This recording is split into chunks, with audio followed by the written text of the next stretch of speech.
কলমটা দিয়ে কথাগুলো লিখেছি না, এই কলমের যে বলটা আছে, এই বলটা আবিষ্কার করেছে মুসলমানরা, এই কলমটা আবিষ্কার করেছে মুসলমানরা। এই যে কফিটা খাইতে খাইতে আমি এটা লিখছি, এই কফিটা আবিষ্কার করেছে মুসলমানরা। এই কাগজ, এই যে আপনার দফতর, চেয়ার, এই টেবিল, মানে আপনি যেগুলো দেখতেছেন সামনে, যা সামনে দেখতেছেন আপনি, সবই মুসলমানদের। ক্যামেরা, আলোর প্রতিবিম্ব, প্রতিচ্ছবি, রক্ত সংবহন তন্ত্র, আপনার কেমিস্ট্রি, আপনার জ্যোতির্বিদ্যা, আপনার কি বলবো ফিলোসফি, এটা নিয়ে আরেকটা লেকচার দেওয়া যাবে ইনশাল্লাহ, আরেকদিন দিব এটা দিয়ে। আপনার বল পেন থেকে শুরু করে রাষ্ট্র ব্যবস্থা, সংবিধান পর্যন্ত এভরিথিং মুসলমানরা করে দিয়েছে, এভরিথিং, একটা সেক্টরও বাদ নাই, একটা সেক্টরও বাদ নাই। এটা করেছিল কারা? ওই যে 1200 বছর আগে চার খলিফার যুগে, উমাইয়াদের যুগে, আব্বাসীয়দের যুগে তারা এগুলো করে দিয়েছিল। পরে যখন অধঃপতনের সময় শুরু হয়েছে আমাদের লাস্ট 220 বছর 300 বছরে, তখন পশ্চিমারা এগুলো আমাদের থেকে ধার করেছে, ধার করে নিয়ে ওর উপর দ্বারাই ওদের সভ্যতা নির্মাণ করেছে। এটার উপর বাহাস হতে পারে, ডিবেট হতে পারে, ওদেরকে বসতে বলেন, আমি বসতে রাজি আছি। এটার উপর বাহাস হতে পারে যে আমি বলছি যে কলমের বল থেকে শুরু করে আপনার কফি যেটা খাচ্ছেন আপনি, যে ল্যাপটপে আপনি অ্যালগোরিদম করে করে যে আমাদের ইসলামের বিরুদ্ধে বইপত্র লিখতেছেন, ওই অ্যালগোরিদম পর্যন্ত মুসলমানদের আবিষ্কার করে।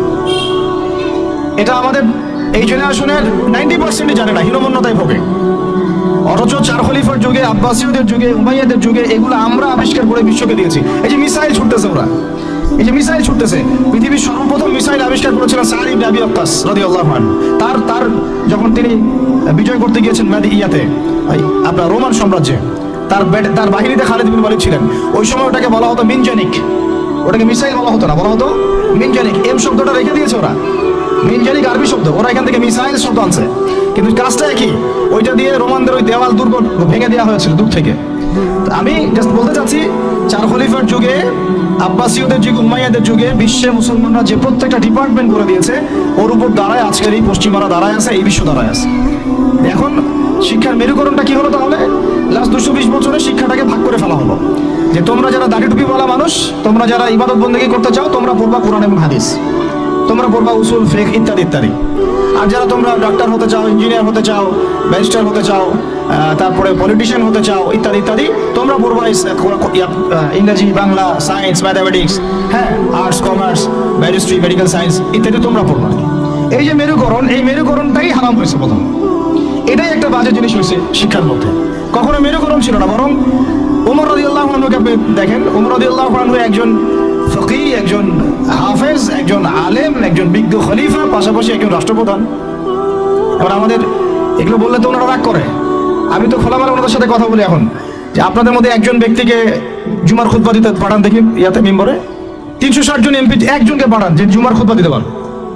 দাঁড়ায় বলবে ইন্নাল হামদুলিল্লাহ নাহমাদুহু ওয়া নাস্তাঈনুহু মান ইয়াহদিহিল্লাহু ফালা মুদিল্লা লাহু ওয়া মান ইউদ্লিল ফালা হাদিয়া। আরবি দিয়ে জাস্ট 5টা মিনিট আপনি খুতবা দিবেন, জুমার খুতবা, এজ এ রাষ্ট্রপ্রধান। দেখেন পারে নাকি? 1200 বছর যিনি খলিফা তিনি খুতবা দিয়েছেন, তিনি ছিলেন ফকিহ, তিনি ছিলেন আলেম, তিনি ছিলেন বিজ্ঞ পণ্ডিত, তিনি হাফেজ। এই 1250 বছরে যিনি ফিলোসফার, তিনি এদিকে আবার মুহাদ্দিস, যিনি মেডিকেল সায়েন্সের দক্ষ, তিনি আবার এদিকে হাফেজ, সেখানে কারি, সেখানে আলেম। এই শিক্ষার বিভক্তিটা আমাদের মধ্যে ছিল না।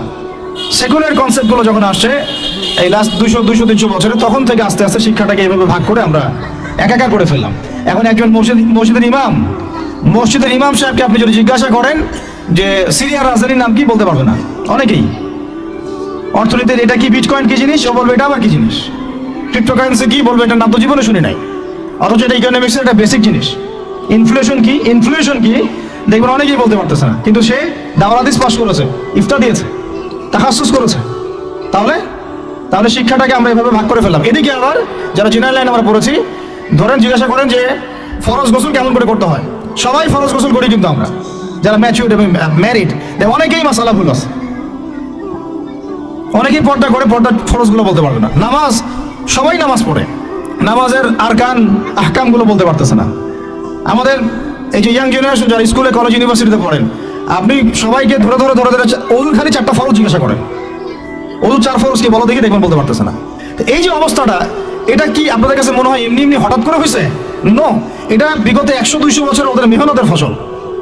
আর আপনারা কি চাচ্ছেন এটা একদিনে একটা স্কুল দিয়ে চেঞ্জ করতে? মোটেই পসিবল না।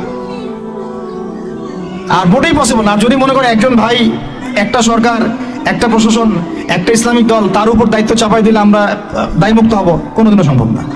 আমাদেরকে এরকম 30-40 বছরের একটা মিশন নিয়ে নামতে হবে। 30 বছর একটা মিশন নিয়ে নামতে হবে। 30 ইয়ার্সে আমরা কোন জেনারেশন দেখতে চাই। এই আমার মেয়েটার বয়স যখন এখন বয়স ওর 5 বছর 6 বছর, ওর বয়স যখন 20 বছর হবে, তখন আমি ওকে কোন জায়গায় দেখতে চাই।